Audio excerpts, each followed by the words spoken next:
down that boat! Hi everyone, and welcome to Canadian Redneck Channel. My name's Dave, and today we're ready to start part 4 of our engine rebuild series for the 584 International. So today we're ready to put on our cylinder head and torque it down, rocker arms and push rods and that sort of thing, set the valves, so we'll get started.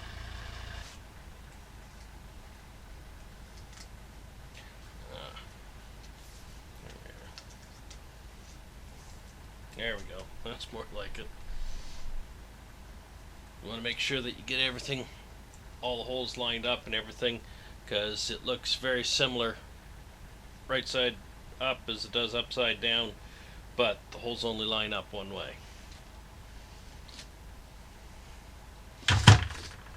And before we get to set the head on, we're going to want to put some oil on top of these pistons. And there we are.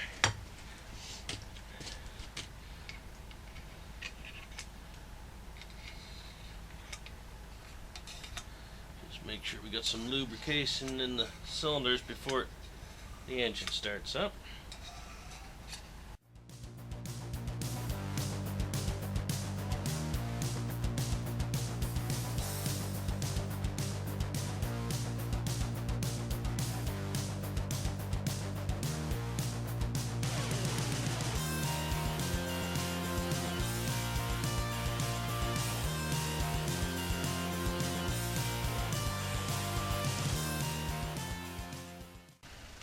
These heads call for a 3-step torque process. We start out at 30 foot-pounds, then 59, and then 110.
Manual calls for a valve gap of 12 thousandths warm, and since this engine is cold, I'll give it a little extra. I'll probably put them at 14 for now till we get the engine warmed up and I can check them again. And at top dead center number 1, I can do 1 and 2, 4 and 5, and then I turn it to top dead center number 4, and I can do 3, 6, 7, and 8.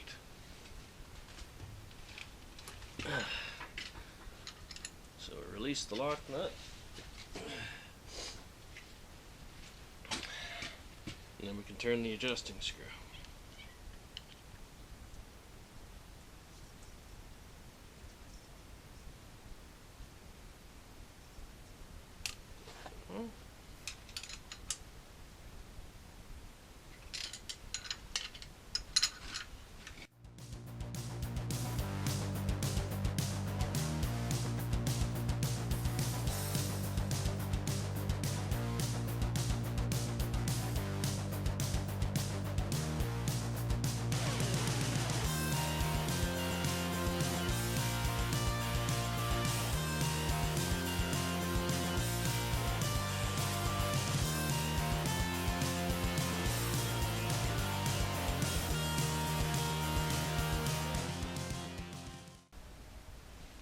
The washers for the top of the rock arm cover have little rubber seals in them, and there should be new seals in your gasket set.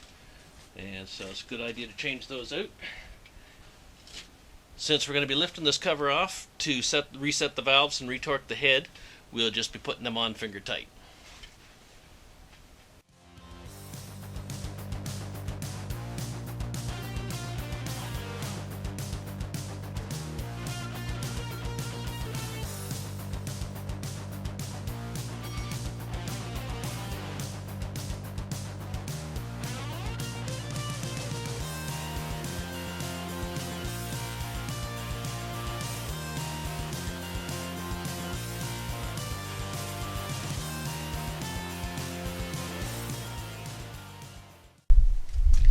You'll have to forgive me, it's really foggy and damp here today. My lens keeps fogging up, so I'll try to get this in before it gets too fogged over.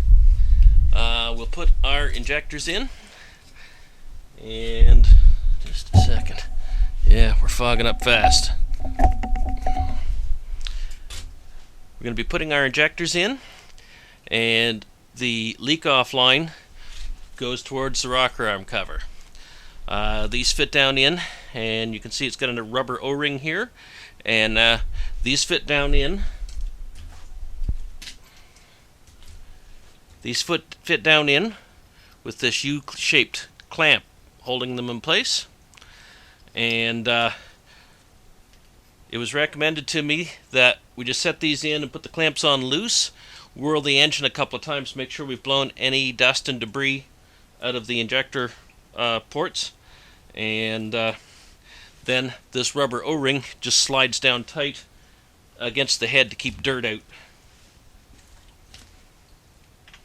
So it just slides in the hole, and the clamp goes on.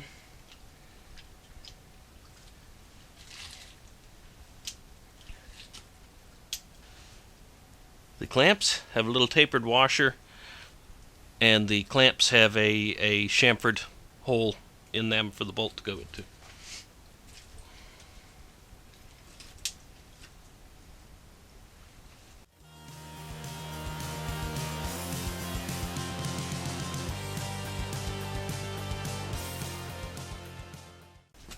Now we can put our injector lines back on, and they're pretty intuitive. They're all held by a clamp that keeps them all in place, and that has them all lined up for where they fit on the injector pump and where they fit on the injectors. We'll be leaving the lines on the injectors loose because these will need to be bled, but we'll tighten up the lines on the injector pump.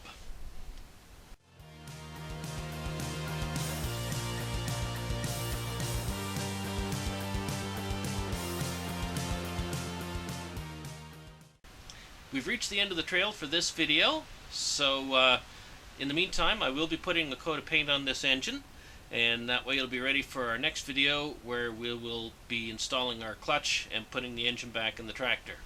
Hope you've enjoyed the video. If you have any questions or comments, you can leave those in the comments section below, and please give us a thumbs up, subscribe to my channel, and as always, have a great day.